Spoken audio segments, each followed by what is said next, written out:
রাজধানীর ঐতিহ্যবাহী কাঁচা চামড়ার বাজার পোস্তায় চলছে কোরবানির চামড়া সংগ্রহ ও সংরক্ষণের ব্যস্ততা। তবে মৌসুমী ব্যবসায়ীদের অভিযোগ, আজও মিলছে না চামড়ার কাঙ্ক্ষিত দাম। এদিকে আড়তদাররা বলছেন, ট্যানারি মালিকদের কাছে বকেয়া পড়ে থাকায় তীব্র তারল্য সংকটে ভুগছেন তারা।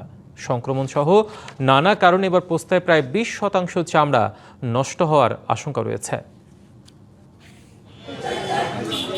কাঁচা চামড়ার ঐতিহ্যবাহী বাজার পোস্তায় ঈদের দিন চামড়া সংগ্রহের পর লবণ দিয়ে সংরক্ষণ করছেন আড়তদাররা। ট্যানারি মালিকদের কাছে দরদাম করে এই চামড়া বিক্রি করবেন তারা। কাঁচাটা সংগ্রহ করে লবণজাত করি, ওনারা এইটারে ফিনিশ করে ক্লাস করে তারপরে বাইরে বিক্রি করে। ট্রেনের কাছে বেচবো যে আমি, তারা তো টাকা দেয় না, তারা নিজেরা চামড়া কিনে নিতেছে, অথচ আমাদের তো কিনবার আসে না।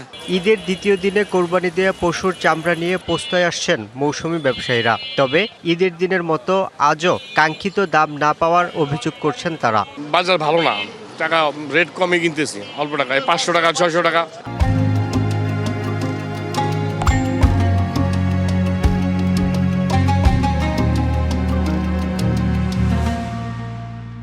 আমরা আশা ছিলাম যে নতুন সরকার আসার পরে হয়তো আমরা এটা নিয়ে একটু সমস্যার সমাধান হবে, এটা একটা ন্যায্য মূল্য পাবো, সেই মূল্যটা আমরা পাচ্ছি না। আগের মতনই সিন্ডিকেট না বাংলে হতাশা সবসময় থাকবে, হতাশা।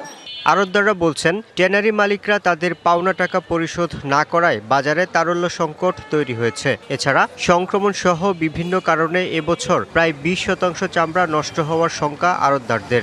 লাম্পি, করোনা, সমগ্র সামগ্রিক গরম, দেরি করে প্রিজারভেশন, সমস্ত কিছু মিলিয়ে 20% চামড়া সম্ভাবনা আছে নষ্ট হয়ে যাওয়ার।